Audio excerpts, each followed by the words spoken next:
자, 이번 주에는 신명기 전체 말씀 읽으면 되겠습니다.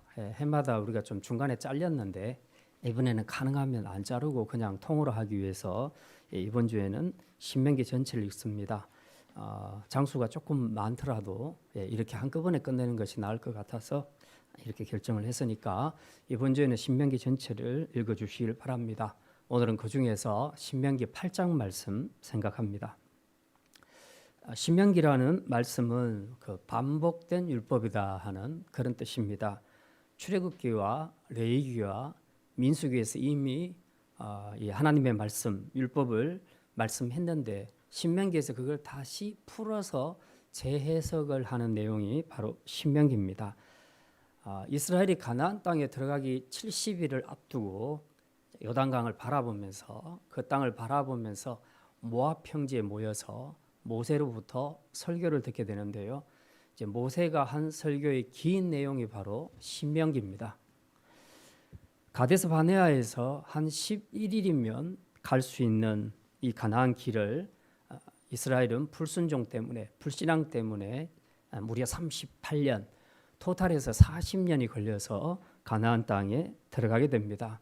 그 사이에 38년 동안 이제 출애굽 1세대, 그러니까 20세 이상 어른들은 광야에서 다 죽게 되고요.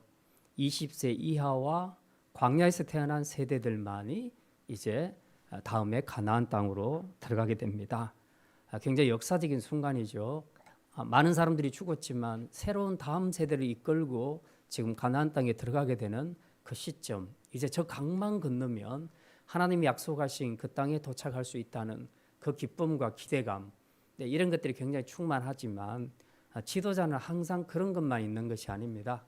마음속에 염려가 되는 것이 있습니다. 지금 이 다음 세대도 혹여라도 이전 부모 세대들처럼 그렇게 불순종하지 않을까? 그러면은 모든 것이 다 도루묵이 될 것인데 이걸 어떻게 하나? 모세의 마음속에 염려가 있었던 겁니다. 그래서 어차피 자기는 이제 하나님께 가나안 땅을 못 들어간다고 하나님께 말씀을 들은 터이기 때문에 가나안 땅을 요단강을 건너기 전에 자신은 죽고 없을 겁니다. 이제 새로운 지도자가 세워지게 될 것인데 그러면 이 백성들, 이 다음 세대들은 과연 어떻게 하는가 마음속에 염려가 많이 됐겠죠. 그래서 염려하는 마음으로 지금 전부 백성들을 모아놓고 모압 평지에서 길게 율법을 다시 설명하는 내용입니다. 지나온 40년 동안 우리가 어떻게 살아왔는가 하는 것들을 회고하면서 이제 앞으로는 우리가 어떻게 살아야 될 것인가 이런 것들을 이제 세 편의 설교로 그렇게 말씀을 전하고 있습니다. 그래서 신명기는 총 세 편의 모세의 세 편의 설교로 되어 있는데 첫 번째 설교가 1장부터 4장까지 나와 있는데요. 이거는 출애굽 이후에 광야에서 40년 동안 어떻게 너희들이 살아왔는가. 전부 불순종이었다. 근데 이제는 그러면 안 된다. 하나님께 순종해야 된다 하는 것이고요. 두 번째 설교는 5장부터 26장까지의 길게 기록이 되어 있는데 이거는 이제 이스라엘이 가나안 땅에 들어가게 되면 지켜야 할 계명들이 있다는 겁니다. 출애굽기, 레위기, 민수기에서 다 언급했던 율법에 관한 것들을 이제 다시 풀어서 설명하는 설교입니다. 세 번째 설교는 신명기 27장부터 31장까지에 나와 있는데 이것은 일종의 시내산에서 맺었던 그 언약을 갱신하는 모압 언약이라고 볼 수 있습니다. 의미는 이 모압 언약에서는 다음 세대가, 차세대가 스스로 언약의 주체자가 되어서 하나님과 언약을 맺는다는 이런 중요한 의미를 가지고 있습니다. 그러니까 이제부터 이스라엘의 미래는 어떻게 될 것이냐, 이 다음 세대가 하나님 말씀에 순종하느냐 순종하지 않느냐에 따라서 그들이 복을 받느냐 저주를 받느냐 하는 이런 갈림길에 서 있다는 겁니다. 그래서 이 다음 세대는 언약의 주체자, 즉 그 모압 언약을 받는 당사자로서 아주 막중한 책임을 갖게 되는 거죠. 지금 이제 이런 내용들을 모세가 세 편의 설교를 통해서 하고 있습니다. 이 설교를 다 하고 이제 모세는 느보산에 올라가서 하나님이 보여주시는 가나안 땅을 다 보고 결국 하나님께서 그를 불러가셔서 이제 죽게 되는 이야기, 이 이야기로 신명기는 끝나게 됩니다. 여러분이 신명기를 읽으실 때에 마지막까지 자기 동족을 걱정하는 그 이스라엘 공동체를 걱정하는 모세의 마음, 지도자의 마음을 여러분이 그 입장에 대해서 한번 느껴보시면서 이 설교를 읽으시면 마치 우리 부모가 우리에게 걱정에 대해서 하시는 말씀이구나 하는 그런 지도자의 마음, 아비의 마음을 우리가 느끼게 될 것입니다. 자, 그러면 이제부터 오늘 주신 이 말씀 가지고 함께 말씀을 생각합니다. 유명한 작가인 톨스토이 작품 중에는 사람은 무엇으로 사는가 하는 그런 작품이 있습니다. 이 책에서 톨스토이는 여러 가지를 이야기하지만 결론적으로 사람은 사랑으로 산다, 이렇게 말을 합니다. 여러분은 사람이 무엇으로 산다고 생각을 하십니까? 사람마다 다 내놓는 답들이 다릅니다. 어떤 사람은 희망으로 산다, 어떤 사람은 돈으로 산다, 어떤 사람은 사랑으로 산다. 서로 각가지 다른 답을 내놓고 있습니다. 그런데 이 답들이 다 다른 이유가 있습니다. 그것은 인생의 목적이 다르기 때문에 그렇습니다. 그러니까 우리의 모든 목적은 수단을 규정합니다. 그래서 우리가 어떻게 살 것인가를 논할 때에 그냥 어떻게 사는 것이 맞아? 사랑으로? 돈으로? 아니면 또 다른 걸로? 그렇게 말할 때 그 사람들의 인생의 목적, 사람의 목적은 이해하는 것이 서로 다르다는 것입니다. 그런 점에서 이 질문, 즉 사람은 무엇으로 사는가 하는 이 질문은 그리스도인들이 굉장히 신중하게 생각해야 되고 또 명확한 답을 가지고 있어야 한다는 사실입니다. 왜 그렇습니까? 그리스도인들은 불신자와는 다른 인생의 목적을 가지고 있기 때문에 그렇습니다. 가령 불신자들 중에서는 돈이 전부인 사람이 있습니다. 그런 사람은 사람이 뭘로 사느냐 그러면 돈으로 산다고 말할 수밖에 없습니다. 어떤 사람은 사랑으로 산다고 말을 하겠죠. 그런 것이 다 틀렸다 그런 뜻이 아니라 진짜 인생의 진정한 목적이 무엇인가를 안다면 뭘로 살 것인가 하는 답을 우리가 얻을 수 있다는 겁니다. 그러면 성경에서 우리 그리스도인들에게 또 사람에게 말하기를 사람은 무엇으로 사는가? 결국 사람의 목적이 뭐냐 이걸 먼저 알아야 우리가 뭘로 살 것인가를 규정할 수 있다는 겁니다. 웨스트민스터 소요리 문답 1번에는 이렇게 말합니다. 사람의 제일 되는 목적이 무엇인가? 사람의 제일 되는 목적은 하나님을 영화롭게 하는 것과 영원토록 그를 즐거워하는 것이다. 그렇게 인생의 목적을 규정을 해놓고 있습니다. 그러니까 저와 여러분의 목적은 다른 데 있는 것이 아니고 하나님을 영화롭게 하는 것, 그리고 영원토록 그분 자신을 즐거워하는 것, 그것이 우리 인생의 목적이라고 성경은 말하고 있습니다. 자, 그러면 이런 목적이 우리 안에서 명확하게 규정이 되었기 때문에 그러면 이제 우리가 어떻게 살아야 되지 하는 답을 이 목적에서 찾아낼 수 있다는 거죠. 이 목적을 모르면 이제 영 이상한 답들을 하게 된다는 것입니다. 그래서 오늘 우리는 이제 그 답을 신명기에서 한번 찾아보려고 합니다. 사람은 무엇으로 사는가? 신명기에서는 결론적으로 이렇게 말씀합니다. 3절에 나와 있는데요. 사람은 하나님의 말씀으로 산다. 사람이 떡으로만 사는 것이 아니고 여호와의 입에서 나오는 모든 말씀으로 산다. 사람의 살아가는 것은 힘은 하나님의 말씀에 있다라는 것을 분명히 선포하고 있습니다. 이제 이게 바로 신명기의 주제인데요. 이 주제로 설교하면서 모세는 이제 이 말씀과 관련해서 이스라엘이 이제 기억해야 할 두세 가지를 지금 오늘 본문을 통해서 이야기를 하고 있습니다. 자, 사람이 무엇으로 사는가? 하나님의 말씀으로 산다. 하나님의 말씀으로 살았을 때 무슨 유익이 있는가? 첫 번째 말씀입니다. 말씀대로 행하면 생존과 번영이 약속됩니다. 한번 따라합시다. 말씀대로 행하면 생존과 번영이 약속됩니다. 생존과 번영이 약속됩니다. 8장 1절 말씀 정말 그런가? 8장 1절 말씀 우리 같이 읽겠습니다.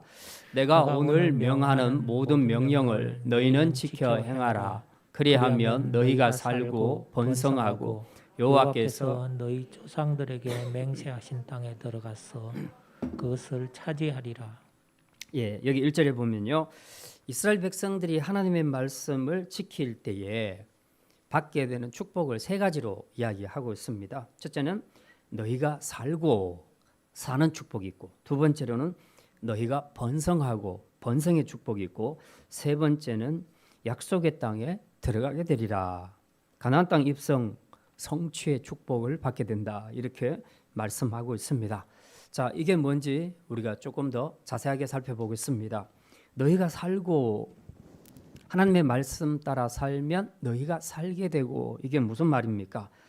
여호와의 말씀을 따라 순종하면 산다는 말은 모세가 지금 광야에서 죽은 출애굽 1세대를 염두에 두고 하는 얘기입니다. 출애굽 1세대가 가나안 땅에 들어가지 못하고 광야에서 38년 동안 다 죽은 이유가 뭡니까? 불순종했기 때문입니다. 하나님 말씀을 믿지 않고 불순종했기 때문에 그들은 살지 못하고 죽었다, 그 이야기입니다.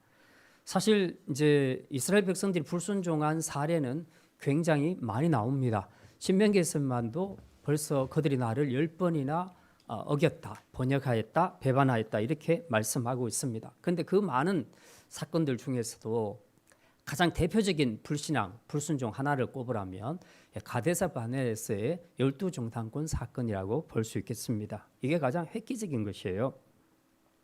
여호수아와 갈렙을 비롯한 12명의 정탐꾼이 가서 이제 가나안 땅을 정탐하고 돌아와서 보고를 하게 되는데, 여호수아와 갈렙은 그 땅의 그 족속들이 굉장히 강대한 것은 사실이지만 우리가 나가면 이깁니다. 왜? 하나님이 약속의 말씀 주셨으니까 이 말씀 붙잡고 나가자, 이렇게 보고를 했고, 나머지 10명은 안 된다, 우리는 그들 앞에 메뚜기와 같아, 이 싸움은 해보나 마나다.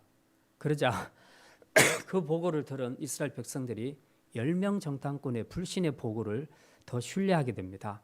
그러면서 그들이 울고 불고 소리를 지르고, 왜 우리를 여기까지 데려왔냐, 뭐 애굽에는 매장지가 없어서 이 광야에서 죽게 하냐, 그러면서 하나님과 모세를 원망하고 심지어는 돌을 들고 모세를 쳐 죽이려고 했다는 사실입니다. 지난 40년간 광야 생활 동안 그동안 그들이 인도해왔던 모든 것들을 다 보면서 그들은 하나님이 어떤 분이신가, 이걸 그들이 분명히 깨달았을 건데, 이걸 깨달았다면 이런 반응을 할 수 없을 것인데, 그들은 상황만 나빠지면 그냥 즉시로 반응하고 원망하고 불평하는 그런 모습을 보여주었다는 겁니다. 그러니까 지금 가데스 바네아까지는 한 2년 정도 걸렸다고 보는데요. 그 기간 동안에도 하나님이 보여주신 기적의 사건은 무수히 많지 않습니까? 제일 큰 것이 장자재앙이고, 그 다음에 홍해 사건. 이건 정말 인간으로서는 할 수 없는 일들이잖아요. 이걸 다 겪었단 말입니다. 그렇다면 그들이 이제 우리가 어떤 태도로 살아야 될 것인가 하는 것이 좀 정리가 돼야 되지 않겠습니까? 진짜 우리는 하나님만 의지하고 살아야 되겠다, 그분의 말씀만 믿고 나가야 되겠다, 이런 생각을 해야 되지 않겠습니까? 그런데도 상황만 어려워지면 다시 그런 걸 다 까먹어 버립니다. 다 잊어버리고 모세와 하나님을 원망하고 불평하는 이런 불신앙의 모습을 드러냈다는 거죠. 결국 하나님은 이것 때문에 그들을 전체 다 멸하려고 하셨습니다. 하지만 모세의 중보기도로 하나님께서 이제 은혜를 베푸셔서 즉사하지는 않고 대신 그들은 가나안 땅에 못 들어가게 하시려고 38년간 그 가데스 바네아를 중심으로 해서 그 광야에서 머물도록 하셨다는 것을 우리가 알 수 있습니다. 믿음이 없는 사람을 데리고는 가나안 땅에 못 들어간다. 그게 하나님의 마음이었다는 것입니다. 지금 이 사실을 지금 모세가 광야 세대에게 설교하면서, 너희도 너희 부모들처럼 그러면 너희도 못 들어가, 들어가도 쫓겨나, 이제 이런 말씀을 하고 있는 거죠. 반대로 너희가 하나님의 말씀을 믿고 그 말씀에 순종하게 되면 너희는 죽지 않고 살게 될 거야. 그 말이 바로 아까 1절에 있었던 첫 번째 축복, 너희가 살고 하는 말이 바로 그런 의미입니다. 이건 오늘 우리에게도 동일하게 적용되는 말씀이죠. 하나님의 말씀을 지켜 행하면 우리 역시 살 것이고, 그렇지 않으면 죽게 될 것입니다. 이게 바로 우리 성도가 사는 원리이고 사람이 사는 원리이기 때문에 그렇습니다. 그래서 이 삶의 방식에서 벗어난 자는 죽을 수밖에 없다는 것입니다. 그래서 우리는 정말 살기를 원한다면 하나님의 말씀에 순종해야 합니다. 오늘날 많은 사람들이 하나님의 말씀에 순종하지 못하여서 죽음의 고통이나 혹은 심판을 경험하는 그런 예들이 너무도 많습니다. 그러므로 우리 역시 우리의 영과 육이 축복을 누리고 싶다면 무엇보다도 하나님 말씀에 순종하는 삶이 있어야 할 것입니다. 새해에는 말씀에 순종함으로 영과 육이 사는 축복을 누릴 수 있기를 주님의 이름으로 축원합니다.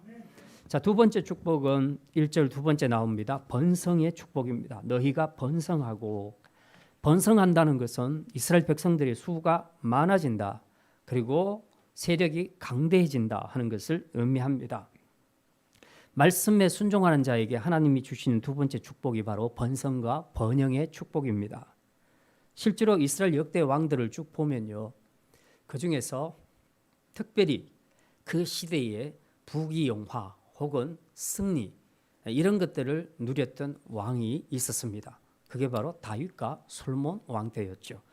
특별히 솔몬 왕은 다윗이 길을 다 닦아 놓았기 때문에 그 뒤에서 후광을 누렸던 것이고, 실제로는 다윗 왕 때 군사적으로나 경제적으로나 모든 면에서 거의 강대국의 면모를 드러냈던 것을 우리는 알 수 있습니다. 왜 그렇습니까?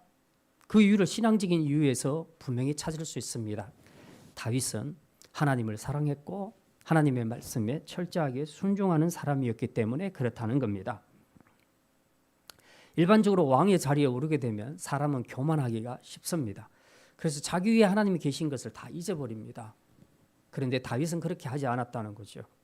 비록 자기가 왕위에 있지만 진짜 왕은 자기 위에 계시는 그 하나님이 진짜 왕이다, 이걸 인정하고 생각하면서 늘 겸손하게 나는 왕이지만 하나님의 뜻대로 통치하겠습니다, 하나님 말씀대로 내가 다스리겠습니다, 항상 그런 자세로 그 왕의 소명을 잘 감당했던 것입니다. 이렇게 했더니 백성들도 똑같이 순종하게 되고, 그래서 하나님도 이런 나라에 복을 주셔서 다윗이 가는 곳마다 승리하고 모든 것을 다 누리고 그리고 확장하는 그런 축복의 역사를 누리게 되었다 하는 것을 우리가 알 수 있습니다.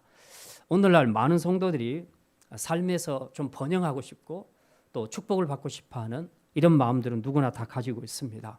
그런데 그것이 잘못된 것은 아닌데, 정작 중요한 것은 우리가 축복을 받는 비결, 우리가 번성하고 번영하는 그 비결이 어디 있는가, 비결을 잘 모른다는 겁니다. 그 비결은 하나님 말씀에 순종하는 것에 있는데, 여기에는 별로 관심이 없고 그냥 별따로 내가 이거 받았으면 좋겠다, 저거 받았으면 좋겠다 하는 그 축복만 바라고 있다는 것, 이게 문제라는 사실입니다. 그래서 새해에는 우리 모든 성도들이 하나님 말씀대로 삶으로 여러분의 삶의 모든 영역에서 번성하고 번영하게 되는 축복을 누릴 수 있기를 주님의 이름으로 축원합니다. 자, 세 번째 축복은 하나님이 약속하신 땅에 들어가게 되리라.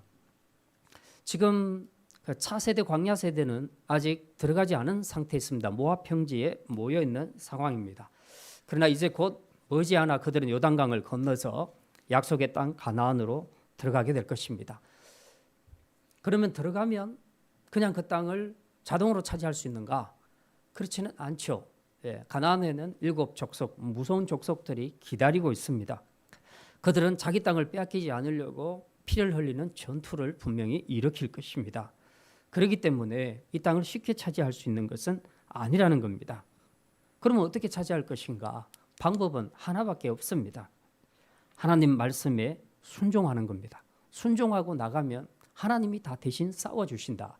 그래서 다 그 땅을 차지하게 해주신다는 것입니다. 그래서 약속에 따른 믿음이 필요하다, 말씀에 따른 순종이 필요하다는 겁니다. 승리는 여기에 있다. 내가 군사력을 갖추는 데 있는 것이 아니라 하나님의 말씀에 순종하고 나아갈 때에 승리는 우리의 것이 되고 이스라엘은 가나안 땅을 차지하게 될 것이라고 그렇게 말씀하고 있습니다. 약속을 받는 것은 중요하지만 약속을 지키는 것이 더 중요합니다. 출애굽 1세대는요 분명히 약속을 받았습니다. 그럼에도 불구하고 그들은 여호수아와 갈렙 두 사람을 제외하고는 그 약속의 땅에 아무도 들어가지를 못했습니다. 약속을 받아도 믿지 않고 말씀에 불순종하게 되면 그 약속을 못 누리게 된다는 사실입니다. 오늘 우리도 마찬가지입니다. 우리가 세례받았다고 모든 것이 끝난 것처럼 그렇게 생각하면 안 된다는 것입니다. 세례받을 때 그 믿음, 그 순수한 믿음을 이제 우리의 일상의 삶에서 나타내야 합니다. 어떻게? 하나님의 말씀에 순종함으로 우리의 믿음을 나타내야 합니다. 이게 바로 우리의 구원을 지키는 비결이라는 것입니다. 이스라엘은 홍해를 육지같이 건너므로써 집단 세례를 받았다고 사도 바울은 고린도서에서 그렇게 말하고 있습니다. 그럼에도 불구하고 그들은 불신앙과 불순종 때문에 결국은 약속의 땅에 들어가지 못하고 광야에서 죽었습니다.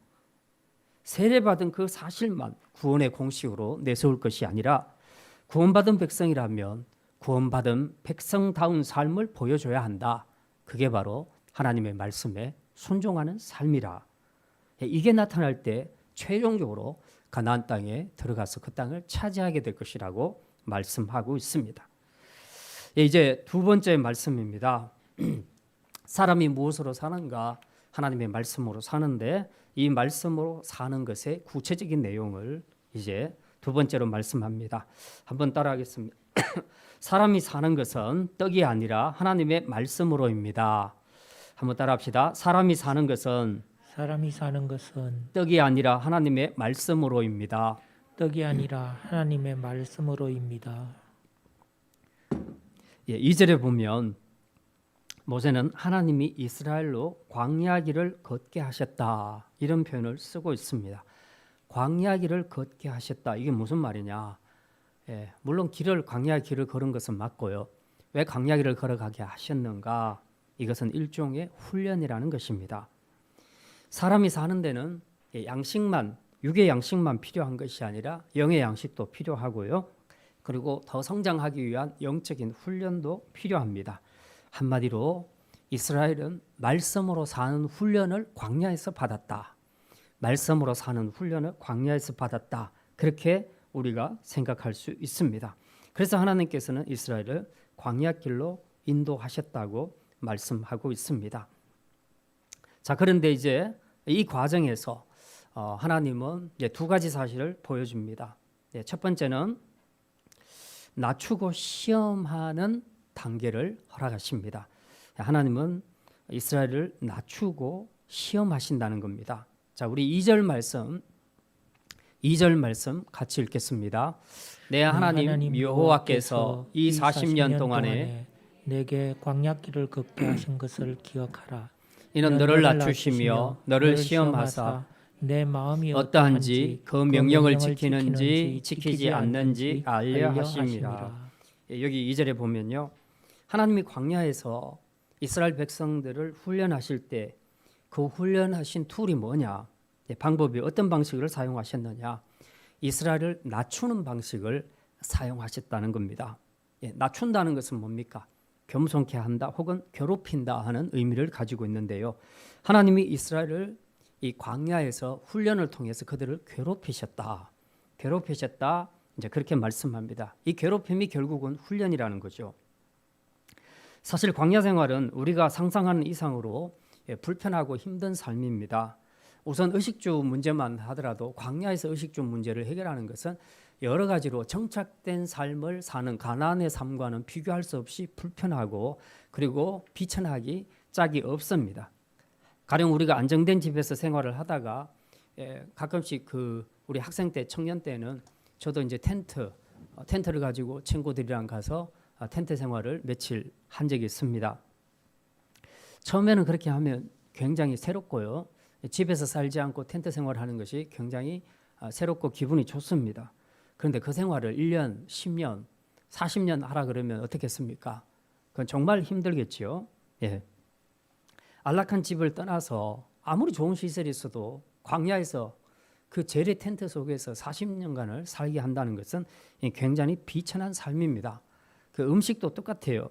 이스라엘은 40년 동안 뭘 먹었습니까? 만나만 먹었습니다. 우리는 매일 지금 반찬 바꾸고 또 똑같은 반찬도 요리 방식도 바꾸고 해서 우리의 식욕을 만족시키지 않습니까? 근데 이스라엘 백성들은 40년 동안 만나하고만 먹었다는 거예요. 여러분이 40년 동안 만나를 계속 먹으라 하면 어떻겠습니까? 뭐 만나 갖고도 요리하는 다양한 방법들이 있기는 있대요. 그래봤자 다 만나 아닙니까? 그죠? 튀기든지 볶든지 삶든지 다 만나예요. 그 만나를 40년 동안 계속 먹는다는 것은 사실은 일용할 양식을 주셨다는 점에서는 감사한 일이지만은 똑같은 메뉴를 먹어야 한다는 사실에 있어서는 이건 참 고통스러운 일이라고 할 수 있습니다. 이런 것들은 일종의 만족도에 있어서는 엄청 떨어지는 식생활이기 때문에 이것 역시 식생활에 있어서 하나님이 그들을 낮추고 있다 하는 것을 알 수 있습니다. 그냥 뭐 우리처럼 날마다 광야에서 아침에 하나님이 뷔페 갖다 주시고 점심 때도 또 다른 거 주시고 메뉴 바꿔서 계속 주시면 그래도 적어도 식생활에 있어서는 만족이 되겠죠. 근데 그런 거 없습니다. 다 만나로만 찌지고 볶고 다 하니까 다 그게 그거죠. 정말 힘든 겁니다. 하나님이 그처럼 식생활에서도 이스라엘 백성들의 삶을 지극히 낮추셨다 하는 것을 알 수 있습니다. 의복도 마찬가지인데요. 4절에 보면요. 하나님께서 이스라엘 백성들에게 40년 동안 옷을 구입하지 않도록 옷이 안 떨어지도록 하셨다는 겁니다. 여러분 옷 한 벌 갖고 몇 년 입으십니까? 제가 최장 15년을 입어본 적이 있습니다. 그래도 안 떨어지더라고요. 그런데 너무 색이 바래니까 못 입겠더라고요. 자, 그런데 하나님께서는 40년 동안 이스라엘 백성들이 그 옷을 입고 살도록 안 떨어지게 해주셨다는 겁니다. 이거는 그 일반적인 자연의 법칙을 능가하는 것이죠. 우리 뭐 엔트로피 법칙에 보면 다 모든 것들은 다 그 에너지가 감소하게 돼 있습니다. 그런데 그렇지 않고 그걸 보존시켰다는 겁니다. 그래서 옷이 40년을 입어도 닳아지지 않더라. 그러니까 나도 그랬으면 좋겠다. 요즘 사람들한테 40년 동안 입으라 그러면 좋아할까요? 그렇지 않을 겁니다. 그 자기가 입고 싶은 걸 입고 싶은 욕망이 다 있다는 것이요. 근데 이런 부분에서도 그 40년 동안에 입었던 그들의 옷은 검소하기는 하지만 이 검소가 어떤 면에서는 참으로 낮아짐의 삶이었다 하는 것을 우리가 알 수 있습니다. 자, 이처럼 광야에서의 그 방랑세월 40년은 이스라엘이 부유함을 누리는 시대가 아니라 가장 빈핍하고 낮은 삶을 겪었던 그런 시절이었다 하는 것을 알 수 있습니다. 하나님이 일부러 그들을 낮추셨다는 거예요. 그럼 왜 그들을 낮추셨는가? 오늘 본문에 8장 2절에 이렇게 말하고 있습니다.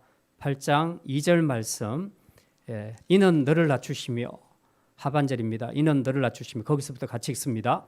이는 너를 낮추시며 너를 시험하사 내 마음이 어떠한지 그 명령을 지키는지 지키지 않는지 알려 하심이라. 한마디로 하나님이 이스라엘을 시험하기 위해서 낮추셨다. 그렇게 말씀하고 있습니다. 이 말은 어려운 상황에서도 이렇게 낮추는 상황에서도 이스라엘이 진짜 하나님 말씀을 지키는가 안 지키는가 한번 보자. 하나님이 그들을 시험하시는 겁니다. 그러니까 시험할 때에 제일 불신자나 우리 신자들의 세계에서나 제일 많이 사용하시는 방법 중에 하나가 낮추는 겁니다. 사람을 자리에서 삶에서 아주 비참하게 낮추시는 방법. 이게 그 사람을 시험하는 좋은 시금석이 된다고 합니다. 그래서 보통 보면 재벌집 아들들이 자기 상대를 고를 때에 일부러 자기 신분을 속이고 가난한 사람인 것처럼 해서 데이트를 한다는 그런 얘기들도 있습니다. 그건 무슨 얘기입니까? 그 사람의 진면목을 그걸 통해서 지금 파악을 하겠다는 겁니다. 내가 돈 가졌다 이러면 이것 때문에 좋아할 수 있기 때문에 그게 아니라 내가 얼마나 세상 사람들이 볼 때에 초라한가 하는 그 모습을 보여줌으로써 그런 사람 앞에서도 자기를 좋아할 수 있겠는가, 이제 그걸 시험한다는 그런 의미죠. 하나님이 선택하신 방법도 똑같았습니다. 이스라엘 백성들의 믿음을 시험하기 위해서 그들을 낮추셨다. 의식주 모든 삶에 있어서 하나도 내놓을 것이 없이 불편하고 힘든 삶으로 하나님이 그들을 낮추셨다는 것입니다. 자, 이렇게 사람이 자기 처한 위치에서 낮아지게 되면 자존감도 떨어지게 되지만 이제 신앙생활하는 사람들의 경우는 시험에 들기도 합니다. 이게 믿음이 좋은 사람들도 분명히 예외는 아닙니다. 결국 이스라엘이 광야에서 40년 동안 비천하고 낮은 삶을 살 때에 그들에게는 두 가지 선택밖에 없었습니다. 하나는 이렇게 낮은 자리에서도 끝까지 내가 하나님을 신뢰하겠는가, 끝까지 그 말씀대로 순종하게 가겠는가 하는 거 한 가지, 아니면 나는 이 자리에서는 절대로 하나님을 신뢰할 수가 없어. 그래서 하나님의 말씀을 버리고 자기 생각대로 그렇게 나가겠는가. 이 둘 중에 하나입니다. 이처럼 누구든지 낮아진다는 것은 그 낮아짐 그 자체로 바로 시험이 될 수 있다는 겁니다. 그래서 이 낮아짐의 시험에서 이런 상황에서 각자의 믿음은 다 드러나게 되어 있습니다. 어떤 이들은 믿음으로 끝까지 말씀에 순종하고, 어떤 이들은 믿음을 놓아버리고 불순종과 원망과 불평을 선택하는 쪽으로 결정을 하게 됩니다. 결국 이스라엘은 이 시험에서 후자를 선택했습니다.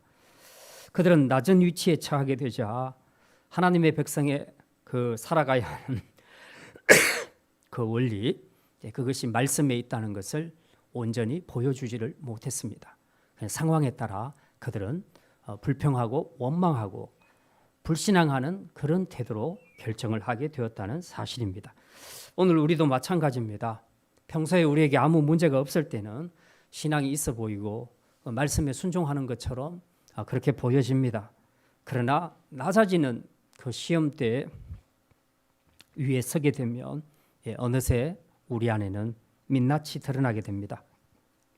우리가 과연 하나님 말씀대로 살아왔는가 하는 것이 무색해질 등으로 그런 결정을, 불신앙적인 결정을 하게 될 때가 많이 있다는 겁니다. 여러분은 어떻습니까? 하나님이 여러분을 낮추실 때에도 원망 불평하지 않고 끝까지 믿음으로 그분의 말씀을 순종하며 살아갈 수 있겠습니까? 하나님이 우리를 시험하시는 것은 우리를 괴롭히기 위함이 아니라 우리의 모습 있는 그대로를 하나님이 드러내 주셔서 그 실상 앞에서 나의 부족함이 뭔지를 깨닫고 이제 더 하나님 앞에 나아가 간구하고 그 하나님을 의지하기를 바라기 때문에 하나님께서 우리에게 이런 연단을 주신다는 사실입니다.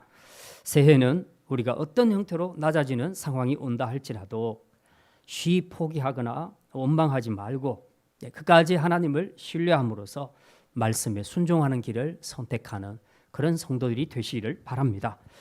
자, 광야 훈련의 두 번째 단계입니다. 3절에 보면 이렇게 기록을 합니다. 3절 말씀 우리 같이 읽겠습니다. 너를 낮추시며 너를 줄이게 하시며 또 너도 알지 못하며 내 조상들도 알지 못하던 만나를 내게 먹이신 것은 사람이 떡으로만 사는 것이 아니요 여호와 입에서 나오는 모든 말씀으로 사는 줄을 내가 알게 하려 하심이니라. 먹을 것이 하나도 없는 광야에서 하나님은 이스라엘에게 만나를 주셨습니다. 그것도 일주일치 한꺼번에 몰아서 준 것이 아니라 그날분 하루치를 하나님이 주셨습니다. 이 하루 분량의 만나를 먹고 이스라엘 백성들은 잠자리에 들면서 어떤 사람들은 과연 내일도 하나님이 만나를 주실까? 그렇게 생각을 했고 어떤 사람은 그래 내일도 하나님이 만나를 주실 거야. 그런 생각을 했을 겁니다. 그들이 어떤 생각을 했든지 관계없이 그 이튿날에는 여지없이 하나님이 하늘에서 만나를 내려주셨습니다. 이걸 40년 동안 하루도 빠짐없이 하나님께서 자기 백성들에게 만나를 주셨다고 성경은 말씀하고 있습니다. 뿐만 아니라 하나님은 의복의 문제, 신발의 문제도 해결해 주셨습니다. 4절에 보면 이렇게 기록하지요. 우리 4절 말씀 같이 한번 읽겠습니다. 이 40년 동안에 내 의복이 휘어지지 아니하였고 내 발이 부러뜨지 아니하였느니라. 예. 이처럼 이스라엘 백성들은 먹는 양식에서부터 시작해서 입는 의복, 신는 신발까지도 무려 40년 동안 무료로 다 공급을 받았습니다. 이 매일의 공급을 통해서 이스라엘 백성들은 정말 이스라엘을 향한 하나님의 사랑과 그리고 신실하심을 분명히 체험했을 것입니다. 분명히 느꼈을 겁니다. 그렇다면 이제 이 은혜를 날마다 체험하면서 이스라엘 백성들이 궁극적으로 깨달아야 할 것은 무엇이겠습니까? 무슨 진리를 깨달아야 하겠습니까? 우리가 죽고 사는 것은 하나님께 있구나. 저 만나와 빵에 우리의 생명이 있는 것이 아니라 저걸 주시는 하나님께 우리의 생명이 있구나 하는 것을 그들이 깨달아야 한다는 사실입니다. 이걸 깨닫고 나면 이제 우리가 어떻게 살아야 될 것인가 하는 것을 결정을 할 수 있다는 겁니다. 날마다 우리에게 힘을 공급해 주는 만나를 바라보는 것이 아니라 만나를 주시는 하나님을 바라보고 의지해야 된다는 사실입니다. 그래서 이제는 내가 어떻게 살 것인가? 저 만나를 주신 하나님을 의지해야 되겠구나. 그리고 상황과 관계없이 그분이 주신 말씀에 순종하며 살아야겠구나. 그게 바로 성도가 사는 길이고 이스라엘 백성들이 사는 길이구나. 이걸 깨달아야 한다는 것입니다. 그래서 모세는 지금 이 말씀을 강조하고 있는 것이죠. 이건 이스라엘에만 해당되는 것이 아니라 오늘 저와 여러분에게도 동일하게 해당되는 말씀인 줄 믿습니다. 우리 또한 날마다 일용할 양식을 공급받고 있습니다. 먹을 것, 입을 것, 신을 것, 그리고 모든 물질, 필요한 모든 것들을 다 공급을 받고 살아가고 있습니다. 그러니 우리의 생명은 빵과 물질에 있는 것이 아니라 그것을 매일 공급해 주시는 하나님께 있다 하는 것을 우리가 깨달아야 한다는 사실입니다. 이걸 깨달았다면 이제 우리는 어떻게 살아야 되겠습니까? 답이 나오죠. 떡이 아니라 여호와의 입에서 나오는 말씀으로 살아야 한다. 분명히 이 답을 우리는 찾아낼 수 있다는 것입니다. 오늘 저와 여러분이 주목하며 바라보는 것이 무엇인지 우리가 정직하게 돌아보았으면 좋겠습니다. 빵과 물질입니까? 아니면 그것을 공급하시는 하나님이십니까?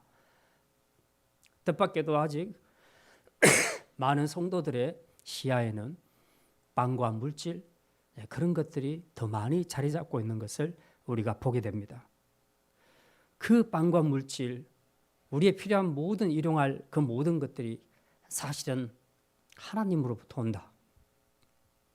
하나님으로부터 온다는 사실을 우리가 분명히 깨닫는다면 우리가 왜 그것을 바라봐야 되겠습니까? 그걸 주시는 하나님을 봐야 되지 않겠습니까? 바로 그거죠.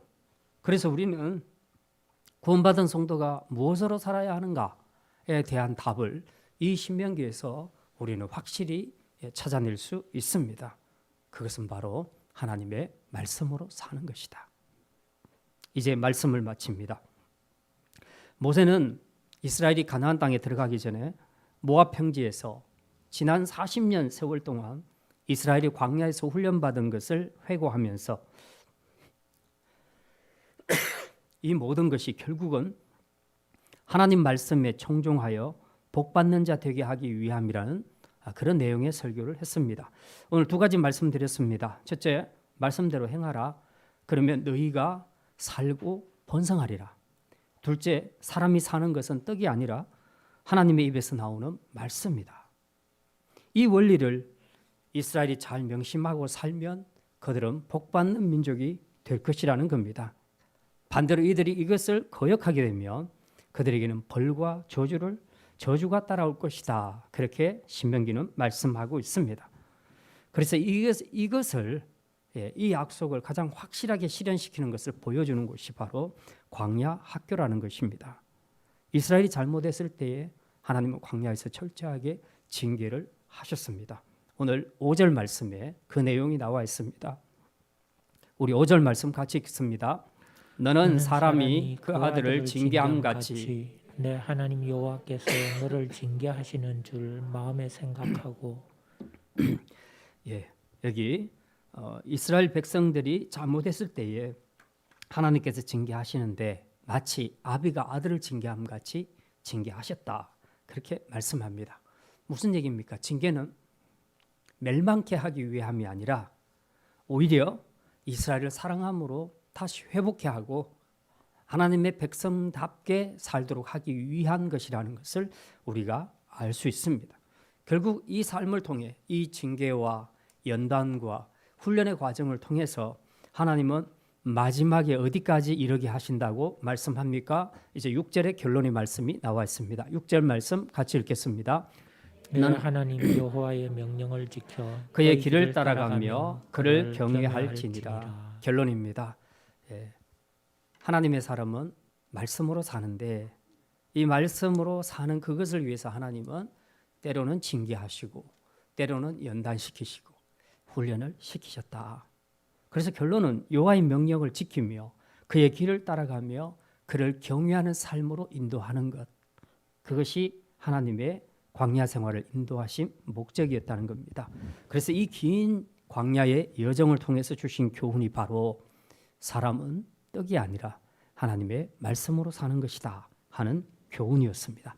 그러므로 우리 성도들도 이제 사람이 무엇으로 사는가 하는 그 원리를 오늘 이 말씀을 통해서 깨달았으니 이제는 눈에 보이는 빵이나 물질이 아니라 생명이 되는 하나님의 말씀으로 사는 성도가 되어 그 말씀을 지켜 행함으로 이제 신명기에 기록된 모든 축복을 풍성하게 누리는 그런 복된 성도들이 다 되시기를 주님의 이름으로 축원합니다. 기도합니다. 하나님 감사합니다. 광야 같은 이 세상을 지나는 동안에도 우리를 사랑하셔서 날마다 일용할 것으로 공급하시고 먹이시고 입히시니 감사합니다. 그러니 우리의 생명은 눈에 보이는 빵과 물질에 있는 것이 아니라 그것을 날마다 공급하시는 하나님께 있음을 알고 이제 우리가 그분을 믿고 그분의 말씀대로 순종하며 살아가는 성도들 되게 하여 주시옵소서. 그래서 하나님의 말씀을 생명같이 여기고 그 말씀을 묵상하고 순종함으로 신명기에 약속된 모든 축복을 풍성히 누리는 복된 성도들 되게 하여 주시옵소서. 감사드리며 이 모든 말씀 우리 주 예수 그리스도의 이름으로 기도드립니다. 아멘. 찬송가 200장입니다.